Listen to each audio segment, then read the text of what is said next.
बहुत समय पहले की बात है। एक गांव में एक किसान रहता था। गांव के बाहर उसका एक छोटा सा खेत था, जहां खेती कर वह जीवन यापन हेतु थोड़ा बहुत धन अर्जित कर लेता था।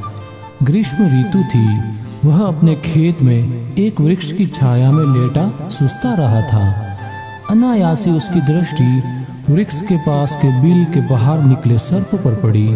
सर्प को देखकर मन में विचार आया, संभवतः ये सर्प मेरे क्षेत्र देवता है, मुझे इनकी पूजा करनी चाहिए।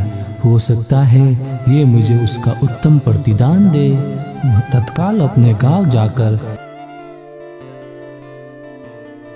एक मिट्टी के कटोरे में दूध ले आया। उसने वह कटोरा सर्प के बिल के बाहर रखा और बोला, हे सर्पदेव, अब तक मैंने आपकी पूजा अर्चना नहीं की, क्योंकि मुझे आपके विषय में ज्ञात नहीं था। आप मुझे इस धृष्टता के लिए क्षमा करें। अब से मैं प्रतिदिन आपकी पूजा करूंगा। मुझ पर कृपा करे और मेरा जीवन समृद्ध करे। फिर वह लौट आया।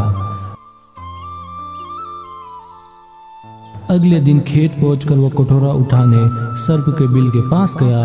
उसने देखा कि उस कटोरे में एक स्वर्ण मुद्रा रखी हुई है। सर्पदेव का आशीर्वाद समझकर उसने वह स्वर्ण मुद्रा उठा ली। उस दिन भी वह सर्प के लिए मिट्टी के कटोरे में दूध रखकर चला गया।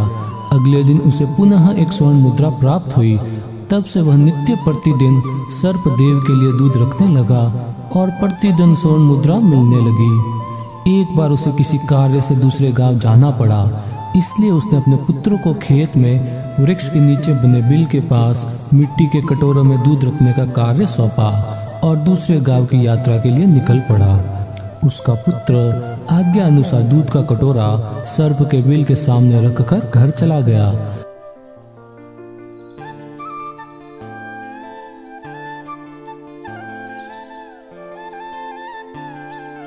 अगले दिन जब वह पुनः दूध रखने गया तो कटोरे में स्वर्ण मुद्रा देख चकित रह गया।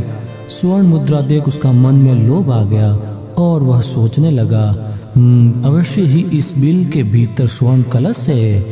क्यों ना मैं इसे खोदकर समस्त स्वर्ण मुद्राएं एक साथ प्राप्त कर धनवान हो जाऊं।